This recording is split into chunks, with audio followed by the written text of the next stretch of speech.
from your own opinions, what makes a good father? As a father, your role is to protect your family and just to make a safe environment. I want to just say, I love you, Mum, I love you, Dad. You struggle to do that. This is the one thing that gets me emotional because those are the things that you're going to regret once they're gone. I think the biggest thing I got from my dad was definitely discipline.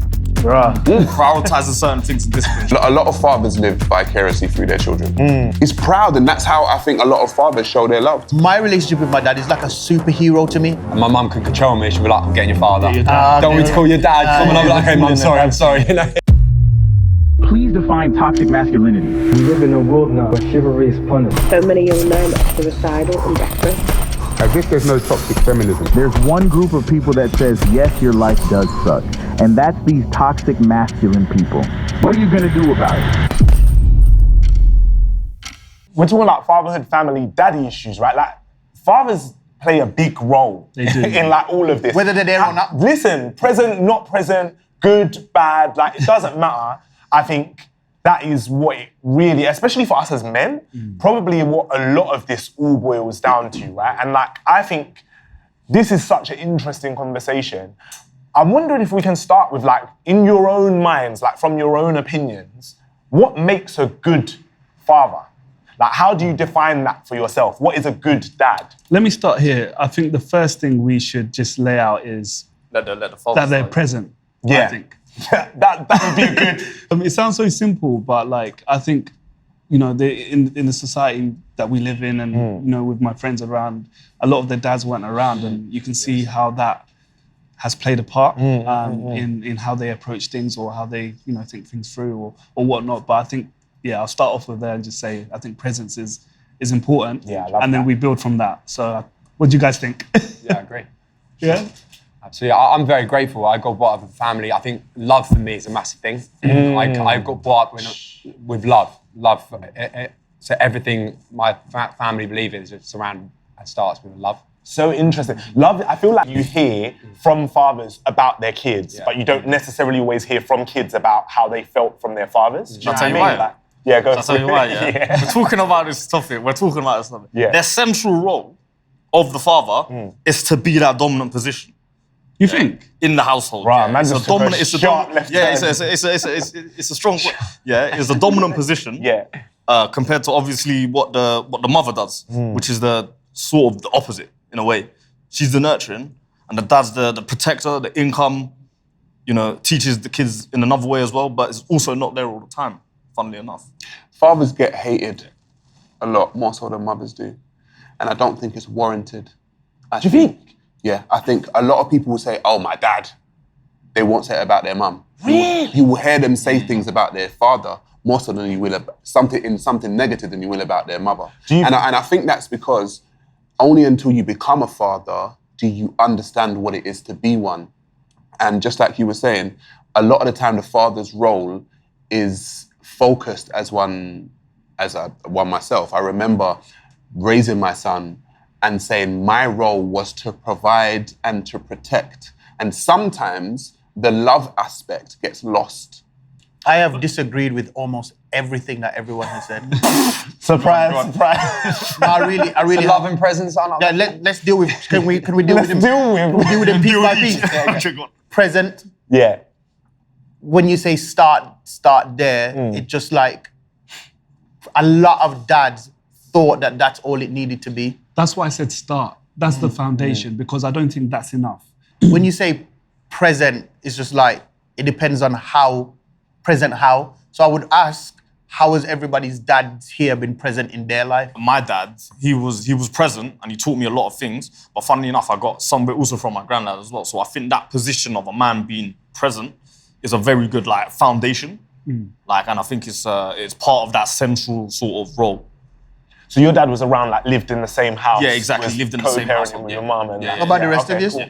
Yeah, my dad was good, man. My dad was he was there. I mean, my dad was my dad, and he was traditionally a Caribbean man, oldest of his siblings, felt a lot of responsibility, I think, not just for us, his family, but also for the wider family. Was very, he is still very stoic. Nah, he's loosened up in his old age. I think he's relaxed now. Do you know what it was? I was living with them during pandemic. Right. And it's a different experience. When you live with your parents as an adult, you realise that they're people. Do you know what I mean? Like, you realise they're human beings, and like, a lot of the stuff that I thought was my fault, or like, oh, my parents react to me like this because it's just they like winding each other up and they're just that way. Do you know what I mean? So like, I think he was a very quiet man in the house, like outside life of the party. Like, everybody loves Dennis Hurst. He's like famous, popular, like cool. Inside, very like business. Oh my God, Dennis. Do you know what I mean? You can tell. He's like, Benjamin, tell Angela that I need to do it. So he's that kind of guy, but he was there. And I wouldn't say he was like particularly affectionate, but I would say the time when I felt that affection, whenever I was sick, I have really clear memories of this. He was always like blanket, hot drinks, like there, very attentive, like cuddles, like all of that kind of stuff. And then when I wasn't sick, it was none of that. So yeah, it was that. I was like, I'm sick, please. But he was present, man. He was good. What about everyone else? Yeah, my dad was present. I think there's a lot to unpack. I think my dad was a great dad, to be honest. But I think there's elements of like our culture, which maybe because of his upbringing and what he's known to how he's supposed to be as a father. Where are you from? I'm from Tanzania and Rwanda. Okay. Yeah, so East African vibes there, man. But yeah, so I think in terms of affection, like my dad wasn't very affectionate in that sense. And it's been really interesting to see how that kind of has translated into how I am. Oh, into how you parent. You've got kids? I've got kids, yeah. Oh, I've got two kids, yeah. Okay. So it's been really interesting because I wouldn't really consider myself as a very affectionate person. Or let me take that back. I would consider myself as an affectionate person, but I just don't know how to be. Right. It's awkward. It's awkward. Like, there's so many times where... Even with the kids? No, with my kids. Yeah, with my kids is actually calm. But I think like maybe with the missus sometimes or with my parents especially. With the missus is calm, but with my parents, like there's so many times I look at them and I see them that they're getting older and I want to just say, you know, I love you, Mum, I love you, Dad. You struggle to do that? I play it in my head. You can't do it, but it's just not normal. It sounds like you don't struggle.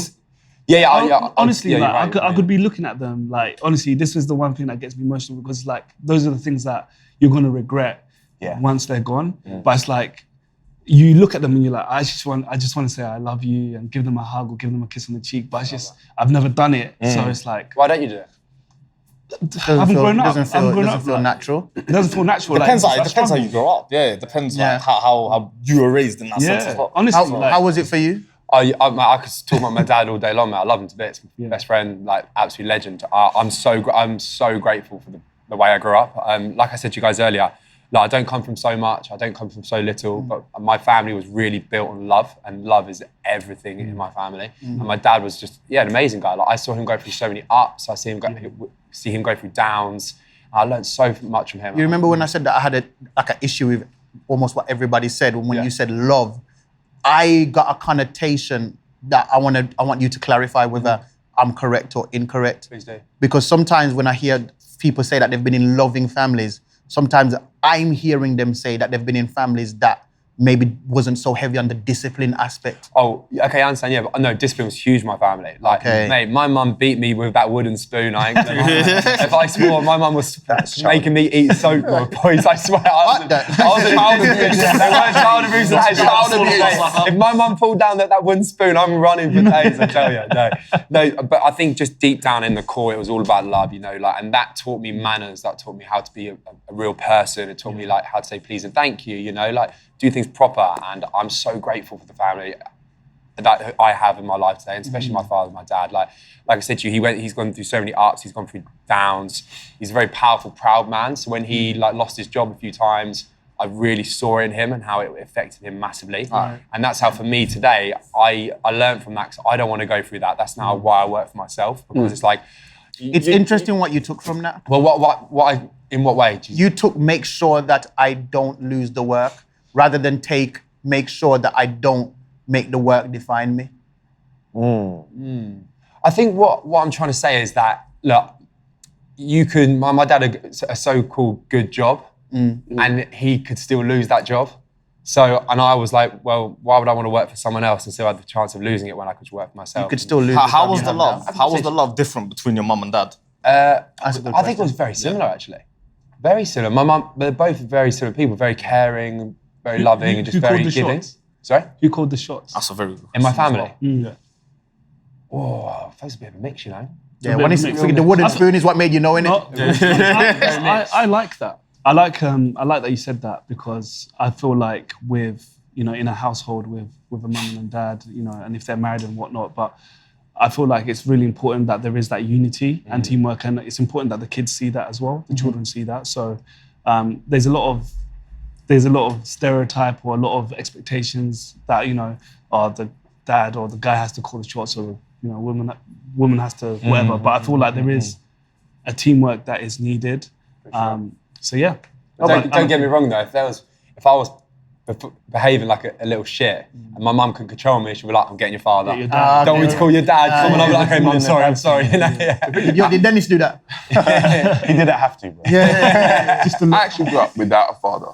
My dad- Really? You grew up without? Bro, why did you sit all the way to the end? I was just waiting. I was mad. Yeah, tell us. No, I grew up without a dad, and my dad wasn't around. He fathered a few children and then just skipped country. Oh my God. So a lot of my siblings, we don't have very good things to say about this guy. Do you know what I'm saying? Like we don't have very good things to say about him. But it's just interesting for me as a father myself. It kind of gave me a yardstick of what I don't want to be like. Right. Yeah. Something to balance it. Yeah, so I was like, okay, I'm not going to be like that. Yeah. And I actually remember growing up being very angry.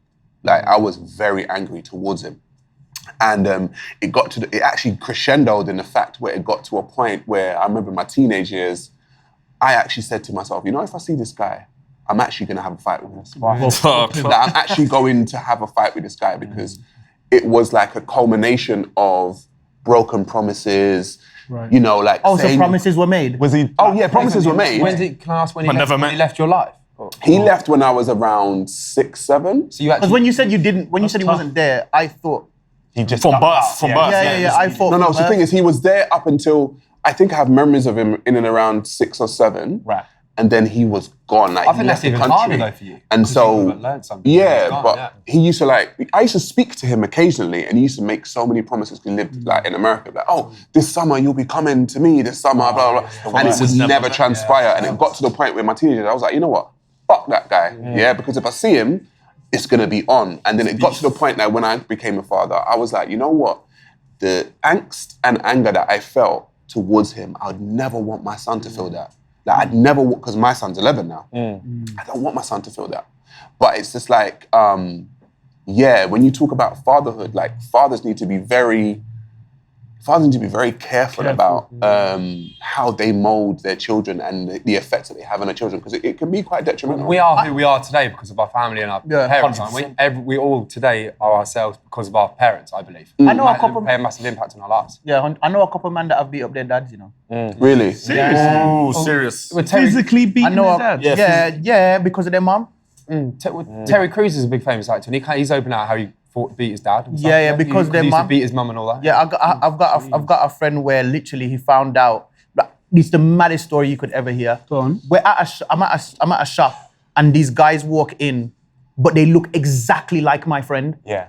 It's weird. I went to school with him, so I know what his face looks like. I called him. I was like, "Yo, there's some guys at this shop that look just like you." He's like, "Oh yeah, those are my brothers." You don't have brothers. He's like, "Yeah, neither. I do now. I do now." So his dad was living a full double life where those guys thought that their dad was around.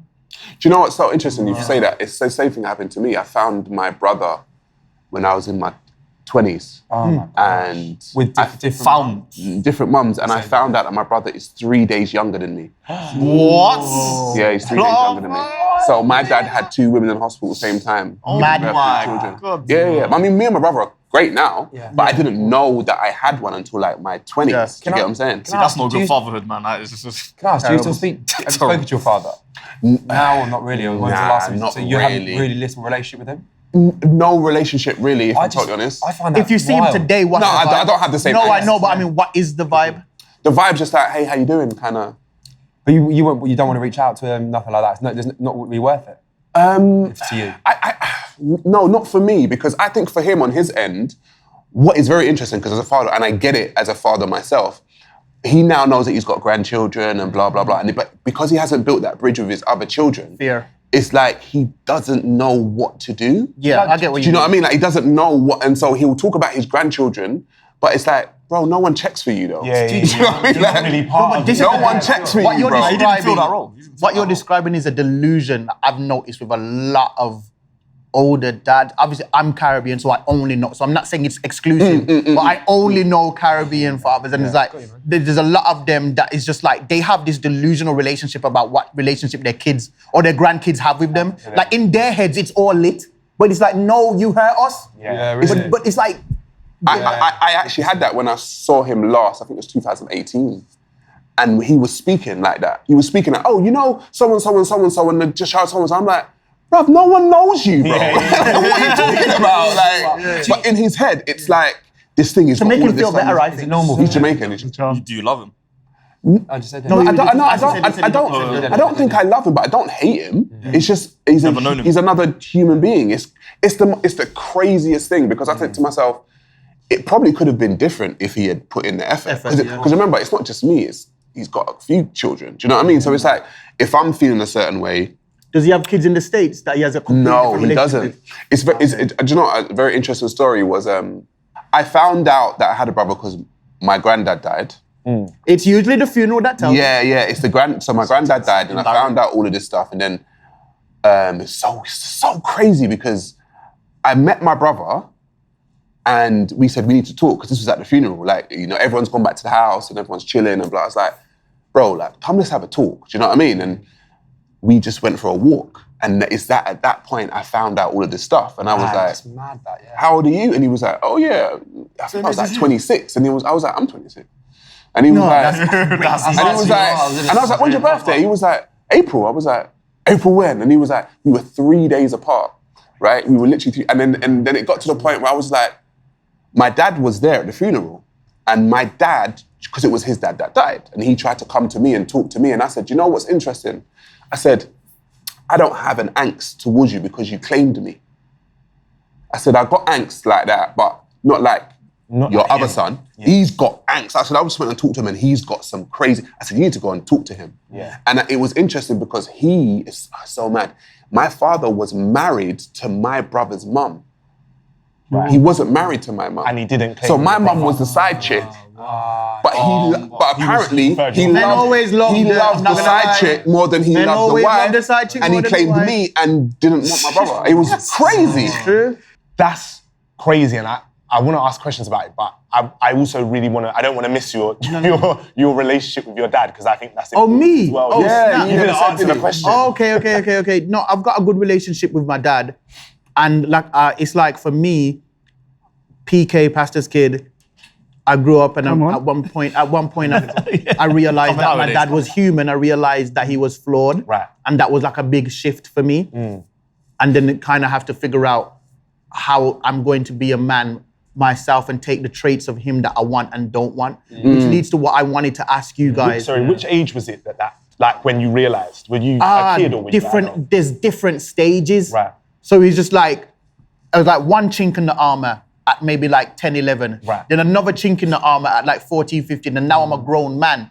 I notice more. Yeah. So it's like over time kind of things. Because I can't speak for other people, but it's like, with my relationship with my dad, is like a superhero to me. Literally like a superhero. When we grew up rough, and it was always, because remember when you said present earlier? Yeah. There was something about my dad going out and coming back that I rated. There was something about seeing him go and being absolutely certain he was gonna come back. Right, yeah. That did something, but then I think him going was important because I was like, oh, a man makes this all work. Right. That's how it was in my head. Right. It's like, okay, he goes out, and because a man needs to go out and do something. You're right. Was your father the breadwinner of the family? Yeah, he was so starting out, he was when we came to Britain, then obviously it kind of more balanced out. And for a bit, I would say actually my mum more. But for those first initial years, it did something to my brain where I felt like the hero has gone to save us. To slay the dragon and bring back the gold. And I think that's actually... Fathers are important like that, I would say. Like, but they don't always have to. Sorry, when your dad wasn't there, did that mean that responsibility fell to your mum? Yeah, my mum, listen, I don't, a lot of the time I don't talk about my family life, but my mum raised 5 children. Right. On her own. Yeah, I'm real. Wow. And I grew up on Council Estate in South London. Yeah. Do you know what I mean? I don't lead with that. A lot of people are like, yeah, man's from the ends, bro. Do you know what I'm saying? Like, I had a hard life. I don't lead with that because a lot of people have. Do you get what I'm saying? Like, a lot of people have had a hard life. It's not unique. But yeah, she raised us, all 5 of us. Working and parenting. She had to do the whole thing. My gosh, bro. So in that case, she was the hero of the family. She is my hero. She took both roles. Right, 100%. And it's interesting because I kind of, it molded and shaped my view when I had my own child. Yeah. It's just like, okay, cool. I don't really want the mother of my child to really do what my mum had to do. Right. So I'm just gonna take on that. And it got to a point where, I was just like the main breadwinner of the family. So you're, because you've got different ideas about gender roles then, because you're like, you want to do teamwork and both people do the stuff together, and you're very like, I don't want her to have to do anything because of what I've seen. Obviously within reason. Yeah, right. Do you know what I'm saying? Within reason. I was actually within the cost of living crisis. Do you know what I'm saying? No, I was actually going to say, like, you know, your journey could have gone very different. I know that. And I think you've kind of highlighted something that I think happens a lot here in the sense that there is a lot of broken families. Unfortunately, there is a lot of broken families, and I think there's a cycle that's starting to happen where males now are not really taking responsibility for their home or for family, like because of something that they've experienced and seen. I think it could go either way. I think it could go either that way or a way of like, actually, it proper don't make sense to me. It proper don't make sense to me to for somebody to grow up in a home with where their dad wasn't there and it was just their mum, and then they go and do the same thing. No, but listen, do you know why? Dave, do you know? It's what I said about it's what I said about affection. I want to be affectionate, but you struggle. I want to be affectionate, but because that's maybe something that I haven't really experienced. It's really hard. That's why I respect people that go against the grain, because it's really hard to. Well, for me anyway, I can't speak for anyone Sometimes else. you overcompensate though. Yeah. I think I overcompensated sometimes. I was going to say that to you, but... Sometimes I did, I overcompensated. What, but then too much love? Yeah, with my son, but then I had to bring it back and say, actually, no. Balance. Discipline. You have to balance and discipline. No, don't get me wrong, I disciplined my son. Yeah. Can I ask a question based on everybody's dads? What traits of your dad do you see in yourself? Stress. No. Apart from stress. Charisma. Yeah. Charisma, definitely. Who I am, and I'm a very different person at home to the person I am in the outside world. So like, I'm not. Is that a good thing or a bad thing? I mean, I think that there's like because congruence in terms of I feel like I don't ever feel like I'm being fake. Do you know what I mean? Like I feel like this is a part of myself that I switch on for certain things. Do you know you struggle with imposter syndrome, do you? No, not at all. But I also feel like for this part of myself to operate, I have to rest. Like I have to have peace, have quiet, have calm, like be able to nurture myself and have those other bits. Yeah, my dad was very like, in the outside world, inside very like, can I have my food? Chilled. Give me my newspaper, let me sit down, let me... And I'm not like newspaper and food, but I am like, give me that anime. Netflix and mobile phone. I need to chill, like I need to switch it off, because otherwise it's just too much. So I feel like I learned that duality from him. I'm the same. And the sense that it's okay. I'm the same. Yeah. Like my dad is very charismatic. Yeah. I am also very charismatic, but when I go home, it's a switch off. And I noticed with him as well, it's a switch off as well. Because even my friends, they said when they met my dad, outside the church, they was like, oh, he don't talk like that. Yeah. So, what about the rest of you, like traits from your dad that you realize? I'll tell you, I'm a grafter.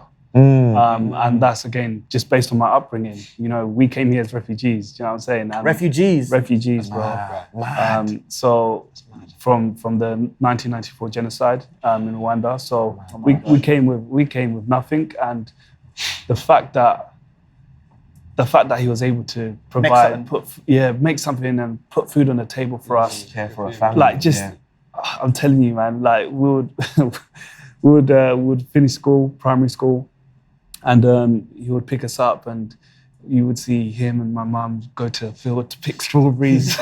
Like, really working hard just to get a few, do you know what I mean? Just to get a few, you know, coins. For the money or for the strawberries? No, for the money. Oh, you wasn't eating the strawberries. Right. Sorry, I didn't know. I legit thought they were eating the strawberries. No. They just love strawberries. You pack strawberries so you get paid. So the more strawberries that you pack, the more money you get. Yeah. You get. So I get what you're saying. Did you notice that while it was happening, or is it something that you noticed?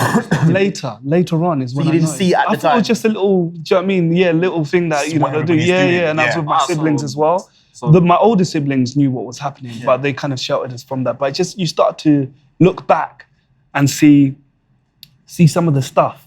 See some of the stuff that they used to do, and you're like, oh my gosh, like they really grafted for us. And I think that definitely was embedded in me. I started working when I was 13, 14, trying to find jobs just so that I can pay for like my own like school uniform, so that they don't have to do it.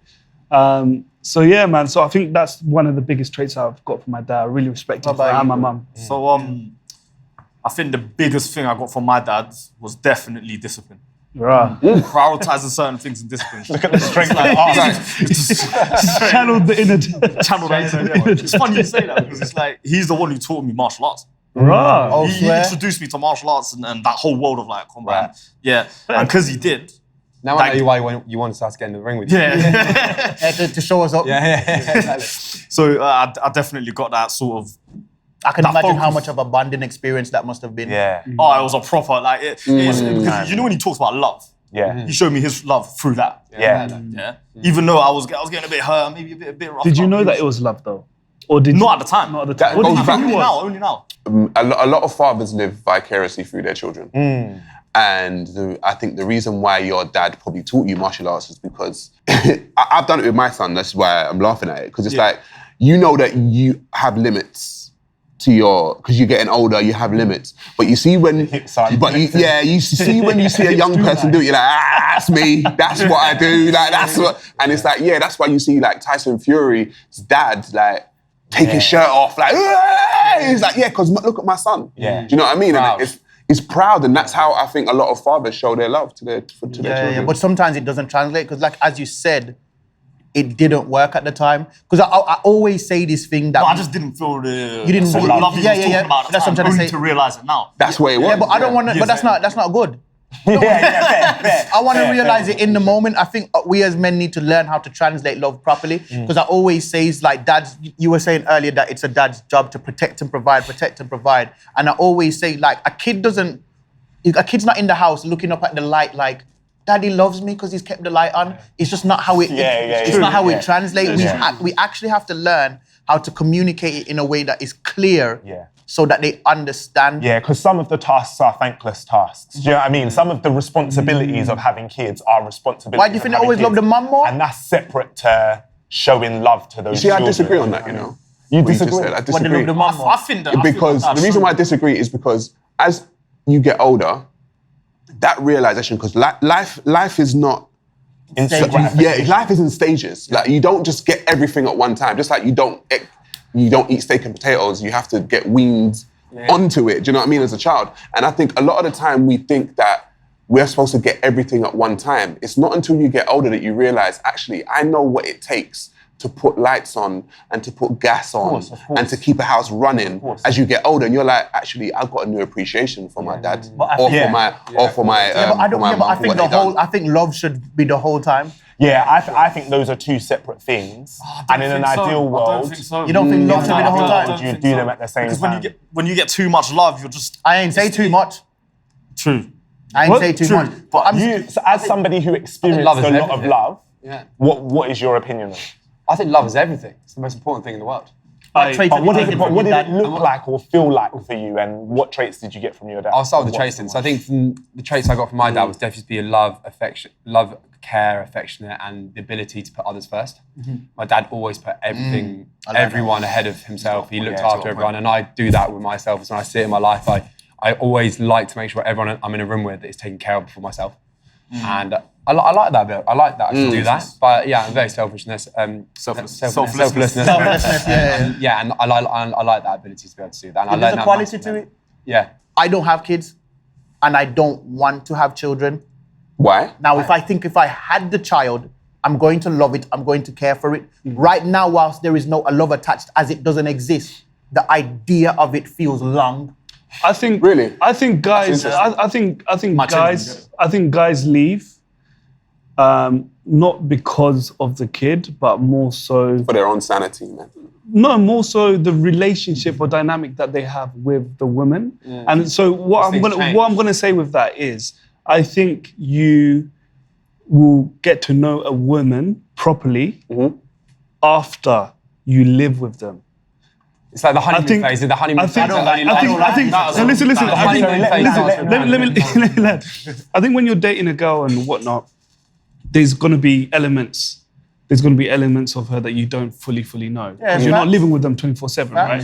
So I think when you live with a woman now, you see sides that you maybe like more or sides that you like less. And I think if you're not careful and you're with the wrong person perhaps, that's when it's more than likely than the guy will leave. So for us as men, nobody prepares us for how to deal with that change. Do you know what I mean? Like there's something that shifts, and for lots of men, we've never been good at dealing with rejection, or we've never been good at dealing with isolation, or we've never been good at dealing with like feeling alone or feeling like people don't care about us, although that is also a societal expectation. I think men are used to people not caring about them. I don't think so. Men are used to people. No one's saving us as men. We all know that as men, we've got to create ourselves to be the best version of ourselves that we can be. So then we can have the money, power, and status that the society's told us that we should have. You don't feel like your mum cares about you? No, that's not what I'm saying. What I'm saying is that men generally are used to being out in the... Why do you think when we walk down the street, most of the people that are homeless are men? Right, but then... because men knows that no one is coming to save us. We have to save ourselves. I get what you're saying. Do you know what I'm saying? We have to save ourselves. So then in the context of relationship, right? And I think this is why it cuts the way it cuts, because in the context of relationship, you feel like... I'm speaking for myself rather than you. I feel like when I'm in relationship with someone I love, I've found safety. Do you know what I mean? I've found the place where I'm going to be cared for. Right. And even if I go out into the world and no one else cares about me, this person's got my back. Right. So when that person has now not got my back, it cuts in a different way. Well, if you've got my kids' back, you've got my back. Yeah, but I don't think... this is the other point I was going to make. Sorry, I'm getting stuttery. This was the other point I was going to make, was that in my experience, I've seen some men around me deal with that very well. Yes. And I've seen some men around me deal with that very badly. That is true. Like, I've seen guys who are like, this is just what it is. This is what the next 5 years are going to be like. And that's my role now. I'm a dad. I'm a father. I have to care for this kid. And that might mean that I've got to take a back seat, or that the conversation feels disingenuous to me, because it feels like we're making it seem like men don't just leave because they wanted to leave. All right.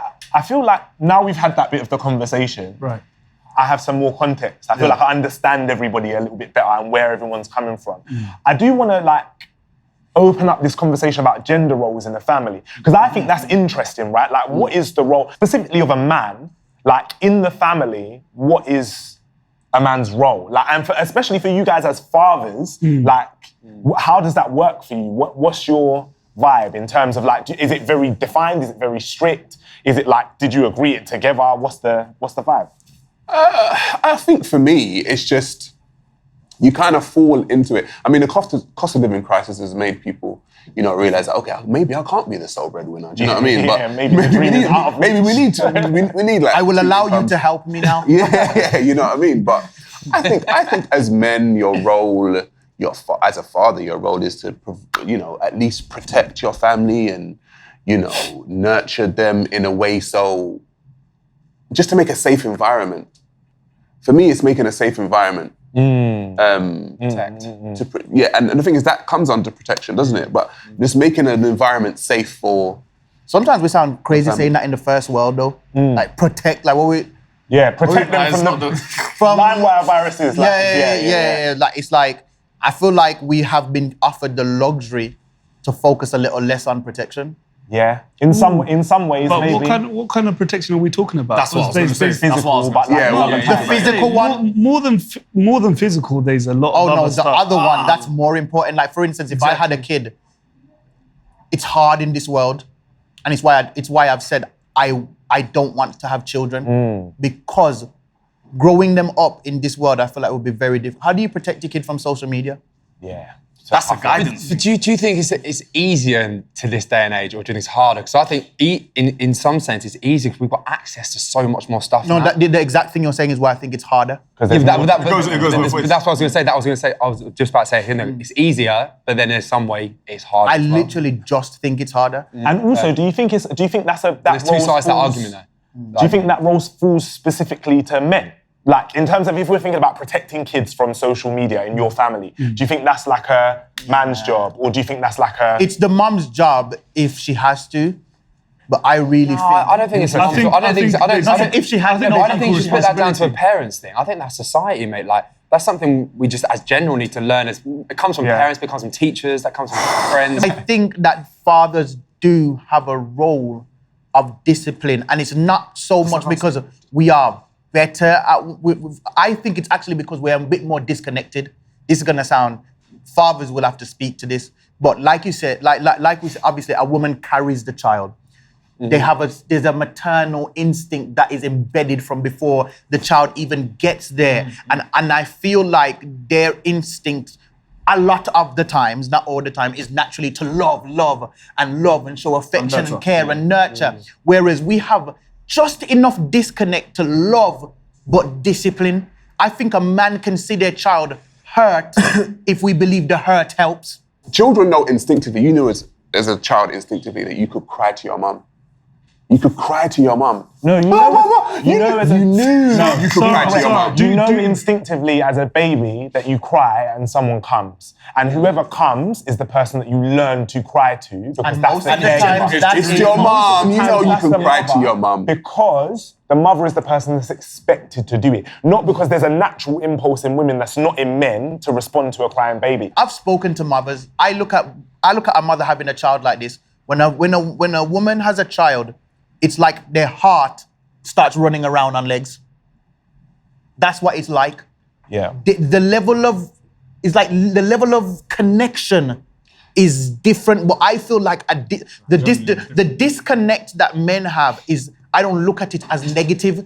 So I've just realised, it's not negative. I've just realised what makes me uncomfortable is I don't want to have, and this doesn't mean we don't have it, but I don't want to have a conversation about women when women aren't here. Like, I don't want to have a conversation about what women think and feel in parenting and childbirth and all of that kind of stuff, when there's no woman to say... Men have conversations about either this way or that way, but there are men, regardless. So I'd love to hear your...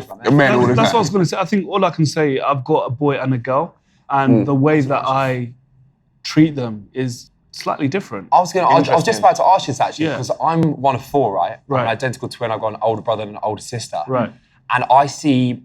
I get on my dad very well, I get on my mum very well, but I do think my mum and my sister have a very special connection, and my dad and us three boys have a special connection. That makes sense. And I don't know if that's the same with you and your partner and your... It's a tough as much one, he loves us all the same equally, for sure, but I can see there's sometimes when my sister does something, he's like, for fuck's sake, when I do something, he's like, come on, he'll give me a bit more man-to-man chat kind of thing, do you know what I mean? Yeah. And I can kind of see that. And I don't know if that's the same with you. I think the approaches are different, but I'd say I'm really, really close with my daughter. Interesting. Yeah, but there's a daddy's girl daddy's thing. girl kind of thing. Maybe, well, if we can call it a daddy's girl thing. I just think the role of a man in a household, especially towards their children, I think it is fairer and more balanced. Nicer and more balanced to the mom as well, for him to be the main source of discipline. Yeah. That speaks to how children are raised in households, and when you understand that children with just mothers are more likely to be homeless, they're more likely to be in prison, they're more likely to have behavioural problems, whereas if they're raised in a two-parent household or just with their father, they're less likely to have any of those things. So if you go to the prison system in the UK and Wales, there's 76% of them, the men in prison are from single mother households. Yeah. It's because of the guidance. Yeah, it's interesting, right? Because there's also a statistic that says something like 65% of kids in low-income households are in single-parent families, and then 90% of those single-parent families are with the mother. Yeah. Yeah, but it's low income because one person isn't there. Right, exactly. But also Good question. And I think there's an interesting question there about like the role that poverty plays in that as well. And not just like the single parent thing. Talking about poverty though, would there be an issue if the woman was Not the for breadwinner? me. Not for me. I've always Would you think wanted that would affect how the kids look at the father or not? I think nah. Potentially. Why do you think that? Yeah. Potentially.